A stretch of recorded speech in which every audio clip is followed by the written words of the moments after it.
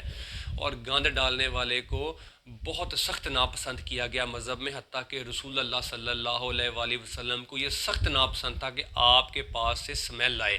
آپ پسند کرتے تھے کہ خوشبو ہے، آپ علیہ السلام سے خوشبو ہی آتی تھی، آپ کے پسینے سے، پیشاب مبارک سے، جسم مبارک سے، لیکن صرف ہمیں سمجھانے کے لیے یہ بتایا گیا کہ آپ علیہ السلام جو ہیں وہ ناپسند کرتے تھے کہ صفائی کا اہتمام نہ کیا جائے۔ تو اب ہم کیا کرتے ہیں، اس کا بہترین طریقہ یہ ہے کہ ہم ایک دور اپنے آبادی سے ایک کھڈا کھود کے اس میں ہم جا کے ان کو دبا دیں، تاکہ جب اس میں ہم دبائیں گے تو وہ زمین میں ڈسپوز آف ہو جائے گا۔ اگر ہم اس کو باہر پھینک دیں گے، اس میں بیکٹیریا اور باقی جراثیم، پھر اگر پانی ڈل گیا یا اس میں کوئی چلا گیا، بیماریاں، تعفن بھی پھیل سکتا ہے، اور اس کے بعد معدے کی اور سکن کی بہت سی بیماریاں بھی ہو سکتی ہیں۔ سیکنڈ چیز ہے کہ جو خون ہے، تو پہلے وقتوں میں تو یہ کیا جاتا تھا، قربانی کے خون کو زمین میں دبایا جاتا تھا، یہ سمجھا جاتا تھا قربانی ایک تبرک والی چیز ہے تو اس کے خون کو بھی ہم اچھے سے ٹھکانے لگائیں، یہ بھی ایک بہترین طریقہ ہے ویسے تو۔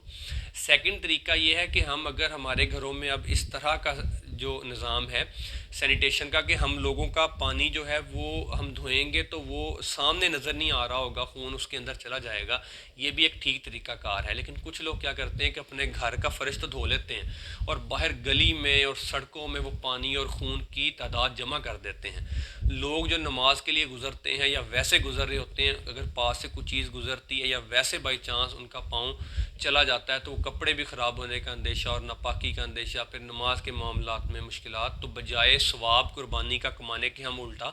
گناہ کما رہے ہوتے ہیں۔ تو طریقہ کار یہ ہے کہ جو بھی ایسی چیزیں جو جانور کی باقیات ہیں ان کو ہم اس طرح کی جگہ کے اوپر جا کر دفنائیں گے یا پھینکیں گے جو آبادی سے دور ہوگا اور جہاں سے بیماریوں کے اندیشے بھی نہیں ہوں گے۔ اس کے بعد ہے کہ جانور کی اوجڑی حلال ہوتی ہے یا حرام ہوتی ہے۔ تو طبرانی میں ایک ضعیف روایت ہے اور اس میں ایک جو راوی جو اس حدیث کو بیان کرتا ہے وہ کذاب بھی ہے، اور امام بہیقی کی کتاب میں بھی یہ حدیث ہے، ساتھ انہوں نے لکھا ہے کہ یہ راوی کذاب ہے۔ سنن کبریٰ البہیقی میں 19700 نمبر حدیث ہے کہ نبی کریم صلی اللہ علیہ وآلہ وسلم نے ذبح شدہ بکری کی 7 چیزوں کو ناپسند فرمایا۔ اب یہ وہی کذاب راوی یہ روایت کر رہا ہے، وہ 7 چیزیں وہ راوی بیان کرتا ہے، وہ جو جھوٹا راوی ہے، کذاب ہے، وہ کہتا ہے کہ خون، شرمگاہ، خصیتین، مغز، سفرہ یا سودا، غدود، یہ چیزیں اللہ کے نبی کو ناپسند تھیں، اور بکری کے آگے والا حصہ یعنی کہ گوشت آپ علیہ السلام پسند کیا کرتے تھے۔ تو اس میں ایک بہت بڑی آگے جا کے ابھی ہم حدیث بیان کرتے ہیں جو کہ حضرت ابن عباس رضی اللہ تعالیٰ عنہ سے ہے،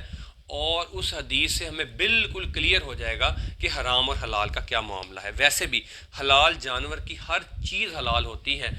اور اس کی چاہے آپ دماغ کھائیں، آپ اس کی زبان، اس کا آپ چاہے اوجڑی، ہر چیز اس کی حلال ہے، سوائے اس کے کہ اللہ پاک نے جو حرام چیزیں ہیں وہ قرآن میں بتا دی ہیں کہ کون کون سی چیزیں حرام ہیں۔ تو سنن ابی داؤد میں 4146 نمبر حدیث میں ابن عباس رضی اللہ تعالیٰ عنہ کا قول ہے کہ اللہ نے جو حرام چیزیں کرنی تھیں وہ فرما دیں، جو حلال کرنی تھی وہ فرما دیں۔ اب جو حلال ہے وہ حلال ہے اور جو حرام ہے وہ حرام ہے، اور تم اپنے پاس سے کچھ حرام یا حلال نہ کرو۔ اور آپ رضی اللہ تعالیٰ عنہ نے یہ بھی فرمایا کہ جن کا ذکر نہیں کیا گیا، یعنی کہ کچھ ایسی چیزیں جو اللہ نے حرام کر دیں اور کچھ ایسی چیزیں جو اللہ نے حلال کر دیں، اور آپ رضی اللہ تعالیٰ عنہ فرماتے ہیں کہ آپ علیہ السلام نے جو نہیں فرمایا اللہ کے حکم سے اس چیزوں کا پوچھا بھی نہیں جائے گا۔ ٹھیک ہو گیا۔ اور پھر اس کے بعد ابن عباس رضی اللہ تعالیٰ عنہ نے آیت لفظ فرمائی کہ فرما دیجئے میری طرف جو وحی کی گئی ہے، میں اس میں کھانے والے کے لیے جو وہ کھاتا ہے مردار نمبر 1، بہتا ہوا خون نمبر 2، اور خنزیر کا گوشت، 3 چیزیں، اس کے سوا اور کوئی چیز حرام نہیں ہے۔ تو جو قربانی کا ہمارا جانور ہے اس جانور میں ایک تو بہتا ہوا خون جو ہے وہ حرام ہو گیا، اور ایک مردار حرام ہو گیا، اور سور تو ویسے حرام ہو گیا۔ اس کے علاوہ حلال جانور کی ہر چیز حلال ہے، سوائے ایسی چیزوں کے جس میں گند ہے،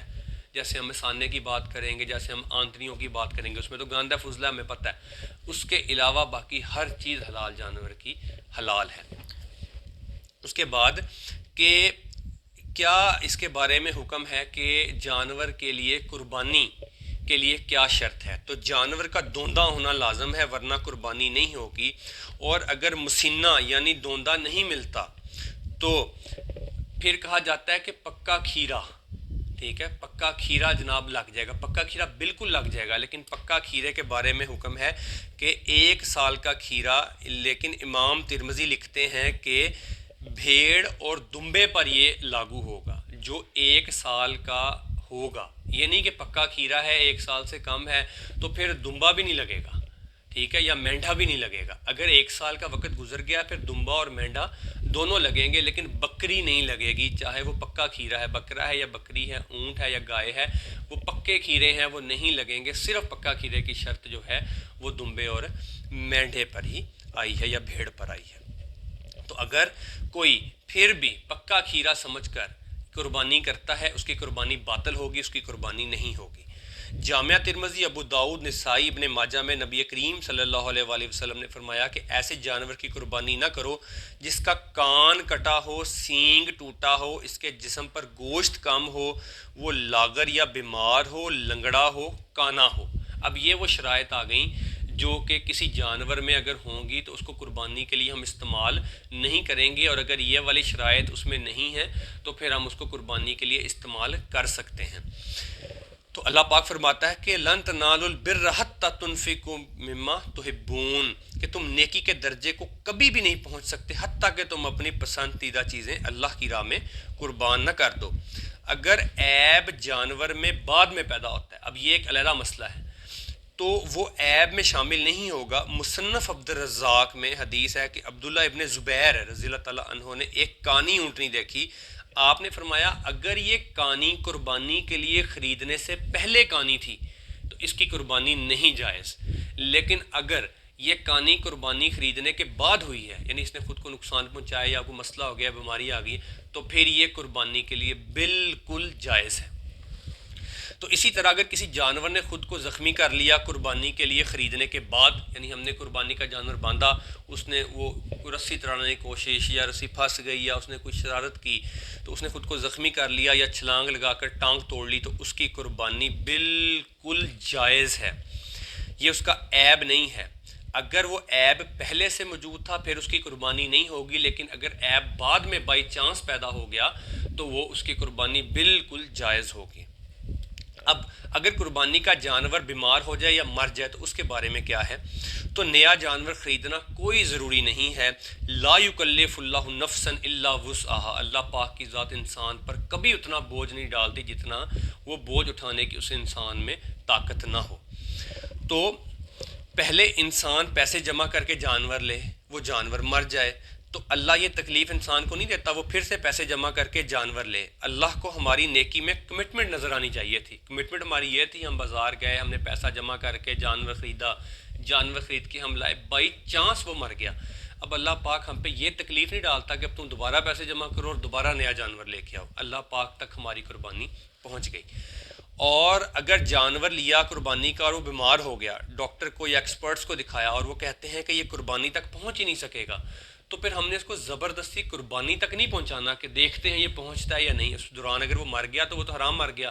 تو اس کا طریقہ کار یہ ہے کہ ہم اس کو وقت سے پہلے قربان کر لیں۔ اب جب ہم اس کو وقت سے پہلے قربان کریں گے تو وہ ہماری قربانی جو ہے وہ اللہ تک پہنچ گئی،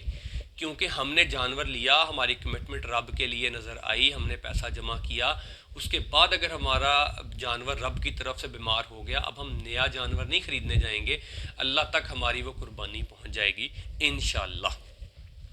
تو سورہ حج میں اللہ پاک فرماتا ہے کہ نہ تو اللہ پاک کو تمہارا گوشت پہنچتا ہے نہ ہی خون پہنچتا ہے، وہ تمہارے دلوں کے تقوی کو دیکھتا ہے۔ اور صحیح مسلم کی حدیث ہے کہ اللہ تمہاری شکلوں اور مال کو نہیں دیکھتا بلکہ دلوں اور اعمال کو دیکھتا ہے۔ تو طریقہ کار یہی ہے کہ انسان نے جب کوئی جانور لیا، اگر وہ بیمار ہو گیا یا بائی چانس مر گیا تو اس جانور کی قربانی انسان کی طرف سے اللہ تعالیٰ کو پہنچ گئی، انشاءاللہ اللہ پاک اس کو قبول بھی فرمائے گا اور اس کا ثواب بھی ہم تک اللہ پاک اسی طرح سے پہنچائے گا جس طرح سے اس بندے کا ثواب جس نے نیک نیتی سے تقوی کے ساتھ عید والے دن قربانی کی ہے، اس کا ثواب پہنچے گا۔ امید ہے آج کے یہ 6 سے 7 امپورٹنٹ مسائل جو کہ آج ایڈریس کرنا بہت ضروری تھے، ہم تک پہنچ گئے ہوں گے۔ اگر اس میں کچھ چیز مسنگ ہوگی اس کو انشاءاللہ ہم کمنٹ باکس میں ڈسکس کر لیں گے، اگر کوئی مسئلہ مسائل ہوگا ہم اس کو بھی کمنٹ باکس میں ڈسکس کر لیں گے۔ السلام علیکم۔